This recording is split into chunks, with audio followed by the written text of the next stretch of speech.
ഹനുമാൻ വിചാരിച്ചാൽ മാത്രമേ തന്നെ ഇനി രക്ഷിക്കാൻ സാധിക്കൂ എന്ന് പറയും. അങ്ങനെ ഇദ്ദേഹം കദളി വനത്തിൽ പോവും. ഭഗവാൻ തപസ് ചെയ്യുന്ന സമയത്ത് നമസ്കരിക്കും, എഴുന്നേൽപ്പിക്കും, പറയും, പ്രഭു അങ്ങ് എന്നെ രക്ഷിക്കണം, എന്റെ ജീവൻ ആപത്താണ്, അങ്ങയിൽ അഭയം പ്രാപിച്ചു കഴിഞ്ഞാൽ ജീവൻ തിരിച്ചു കിട്ടുന്നത് എന്നോട് നാരദ മഹർഷി പറഞ്ഞു, അങ്ങനെയാണ് ഞാൻ എന്നോട് പറഞ്ഞത്, എനിക്ക് പ്രാണഭിക്ഷ തരണം എന്ന് പറയും. അപ്പൊ അങ്ങയെ എതിർക്കാൻ വരുന്നവൻ ആരായിരുന്നാലും ഞാൻ നേരിട്ടോളാം, ധൈര്യമായിട്ടിരിക്കും എന്ന് പറയും. അപ്പൊ അത് പറ്റില്ല, എനിക്കൊരു ഉറപ്പ് വേണം, അങ്ങയുടെ ഏറ്റവും വലിയ ശക്തി എന്ന് പറഞ്ഞ രാമനാമമാണ്, അങ്ങ് രാമനാമത്തിൽ ചൊല്ലി എനിക്ക് പ്രതിജ്ഞ ചെയ്ത് തരണം, എന്നെ രക്ഷിച്ചോളാം. അപ്പൊ അതിനെന്താ ഒരു കുഴപ്പമില്ല, രാമന്റെ നാമത്തിൽ ഞാൻ നിനക്ക് സത്യം ചെയ്തു തരുന്നു, നിന്നെ ഞാൻ രക്ഷിക്കും. പറ, ആരാ നിന്നെ കൊല്ലാൻ വരുന്നേ? ശ്രീരാമൻ.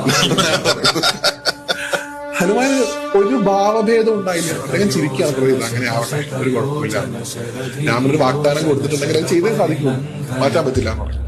അപ്പൊ ഭഗവാനും പറയും, ഹനുമാനും പറയും, അങ്ങയുടെ നാമത്തിന്റെ പുറത്തിലാണ് ഞാൻ ശബ്ദം ചെയ്തിരിക്കുന്നത്, അതെനിക്ക് മാറ്റാൻ പറ്റില്ല എന്ന് പറയും.